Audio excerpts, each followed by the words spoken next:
बेटी, शादी के बाद एक अपना घर खुद के दम पर जरूर लेना, अगर आत्मसम्मान से जीना हो तो। पापा जब भी मेरी याद आए मेरी गुड़िया से बातें कर लेना। कविता अपनी विदाई की घड़ी में अपने पापा अशोक जी से कहती है, अशोक जी बेटा, तू जिस घर इस घर में खुशियों की बिखेरती थी, अपने उसी घर में भी इसी तरह खुशियाँ बिखेरना। अशोक जी के इतना कहते ही कविता बीच में ही बोल पड़ती है, हाँ जानती हूँ, अब तो आप भी यह कहेंगे कि अब यही घर तेरा असली घर है, उसकी जिम्मेदारी पहले निभाना। अशोक जी नहीं, मैंने ऐसा कब कहा तुझे? कविता, हाँ आपने नहीं कहा, पर दादी मम्मी जब से शादी तय हुई है यही तो कहते आई है, फिर आप भी तो वही कहोगे ना। अशोक जी बेटा, आज तुझे मैं जीवन की एक सबसे बड़ी सच्चाई बताना चाहता हूँ, खास करके यह बातें तुम लड़कियों के लिए ही है, और शायद ही आज से पहले कोई पिता ने अपनी बेटी से ऐसी बात कही होगी। बेटा, तुम अपने जीवन में सबके लिए बहुत कुछ करोगी। आज तक तुम बेटी और बहन थी, अब तुम पत्नी बहू का किरदार निभाओगी। काफी सारे रिश्ते नए बनेंगे और मिलेगा नया घर परिवार, पर फिर भी वह तुम्हारा घर नहीं कहलाएगा। इसे तुम्हारा मायका और उसे तुम्हारा ससुराल ही कहा जाएगा। कभी जो तुमसे कोई गलती हुई तो वह कहेंगे कि तुम्हारा घर नहीं है, जो यह सब यहाँ चलेगा नहीं चलेगा। तब तुम्हें इस घर की याद आएगी, पर तुम यहाँ आने से पहले भी संकोच करोगी, क्योंकि तुम्हें लगेगा यहाँ सभी परेशान क्योंकि उन्हें लगेगा यहाँ सभी परेशान होंगे। बेशक बेटा, अपने रिश्ते अपने घर परिवार को सबसे ऊपर का दर्जा देना और उससे निभाने में कोई कसर मत छोड़ना, पर बात अपने आत्मसम्मान तक ठेस ना पहुँचे तब तक ही अपने झुकने की गुंजाइश रखना। विद्या, पर पापा आप कहना क्या चाह रहे हैं? जरा खुलकर बताइए, मुझे कुछ समझ नहीं आ रहा है। अशोक जी बेटा, मैंने तुम्हें पढ़ लिख कर इस काबिल तो बना दिया है कि तुम अपने दम पर अपना एक घर ले पाओगे जो तुम्हारा हो। कभी जो सुकून की 2 पल चाहो तो किसी से भी संकोच करने की जरूरत ना पड़े। कविता अपने पापा की इस बात को जहन में रख अपने ससुराल चली जाती है, पर वह इस बात की गहराई को समझ नहीं पाती। उसने अपने शादी से पहले कई परीक्षाएं दी थी, नौकरी की तो उसका एक नौकरी में चुनाव भी हो जाता है। इस बात से उसका पूरा परिवार बड़ा खुश होता है। धीरे धीरे वह नौकरी और घर दोनों संभालने लगती है। वह अपने जीवन में इतनी व्यस्त हो जाती है कि उसे अपने मायके जाने तक की फुर्सत नहीं थी।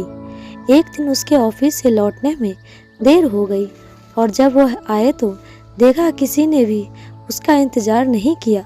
सब खा पीकर मज़े से टीवी देख रहे थे।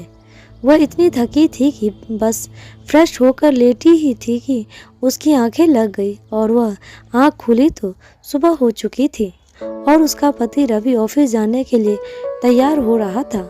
कविता, अरे आपने मुझे जगाया नहीं। कल रात मुझे तेज भूख लगी थी पर मैं सो गई, पर आप तो मुझे जगा सकते थे ना।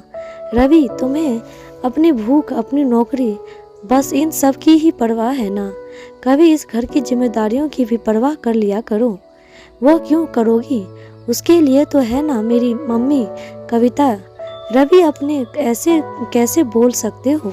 मैं क्या घर के लिए कुछ नहीं करती? अरे यह घर मेरा भी तो है, मुझे भी रवि गलत, यह घर मेरा है और इसलिए मैंने अब तय किया है कि इस घर में जो मैं कहूँगा वही सबको करना पड़ेगा, तुम्हें भी। तुम यह नौकरी छोड़कर सिर्फ घर की जिम्मेदारियां निभाओ, और जो नौकरी करनी है तो घर के सारे कामों के साथ। रवि के इतना कहते ही कविता को अपने पापा की बात याद आ गई और उसने सोचा, मेरे दिमाग से पापा की बात कैसे निकल गई। पर अभी भी देर नहीं हुई। वह सोचने के बाद कविता कहती है, ठीक है, मैं नौकरी के साथ पूरे घर की जिम्मेदारी भी संभालूंगी। उसके बाद से कविता सुबह चिड़िया के साथ जगती और रात पूरी दुनिया सोने के बाद सोती। इसी दौरान उसने अपना एक छोटा सा फ्लैट ले लिया, पर इस बात की खबर उसने किसी को भी नहीं दी। एक रोज कविता ऑफिस से लौटते हुए सबके लिए होटल से खाना लेकर आती है ताकि उसे घर जाकर खाना बनाना ना पड़े, क्योंकि एक तो वह बीमार थी और दूसरा उसे लौटने में लेट हो गया था। उसके घर आते ही रवि उस पर बरस कर कहता है, क्या कहा था मैंने, तुम्हें घर की जिम्मेदारियां पहले रखनी होगी। आज तुम्हें अपनी नौकरी और इस घर में से एक का चुनाव करना पड़ेगा। लेकिन कविता की सास अब दफ्तर वाले तो रखेंगे नहीं, घर की चुनेगी। तुझे तो उसी दिन उसकी नौकरी छुड़वा देनी थी। भगवान के दया से तू अच्छा कमा लेता है, फिर उस महारानी को बन ठन कर काम पर जाने की क्या जरूरत। कविता सही कहा मम्मी आपने, रवि तो अच्छा कमा लेते हैं, फिर मुझसे पैसे मांगने की क्या जरूरत पड़ती है। घर का राशन हो या आपका किसी की तोहफा देना, मुझसे पैसे मांगने की जरूरत, यह तो अच्छा कमा ही लेते हैं। और एक बात, मेरे पास घर चुनने के अलावा और कोई रास्ता नहीं है, पर वह यह घर नहीं मेरा घर होगा। रवि, हाँ, जिस मायके पर इतना अतरा रही हो ना, वहाँ तुम्हारे भैया भाभी 2 दिन में ही तुम्हें भगा देंगे। शादी के बाद लड़की का असली घर उसका ससुराल ही होता है। जो उसे वहाँ जगह नहीं मिली तो कभी जगह नहीं मिल पाती है, यह मत भूलना। कविता, मैंने कब कहा कि मुझे मेरे मायके जाना है? पता है, मेरे पापा ने मेरी विदाई में कहा था कि बेटा, एक लड़की को हमेशा ही यह सुनना पड़ता है कि वह दूसरे घर से आई है, और यह तो दूसरे घर की अमानत है। उसका जीवन, पूरा जीवन दे देने के बावजूद उसका कोई घर अपना नहीं होता है। इसी बात को सोचते उन्होंने मुझसे हमेशा अपने दम पर एक घर ले लेने का प्रेरित किया था।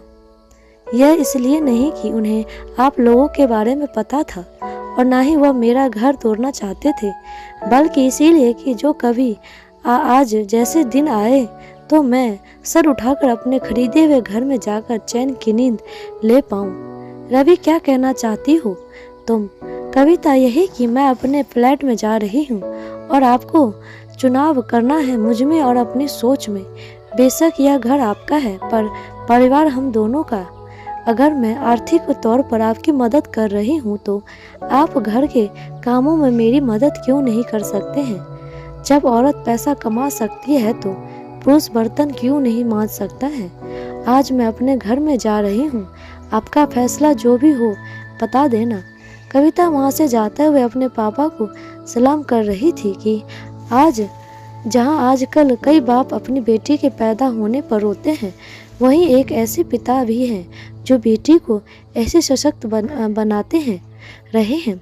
दोस्तों, कैसी लगी आपको ये कहानी? कमेंट बॉक्स में ज़रूर बताइएगा। लाइक, शेयर, सब्सक्राइब ज़रूर कीजिएगा। धन्यवाद।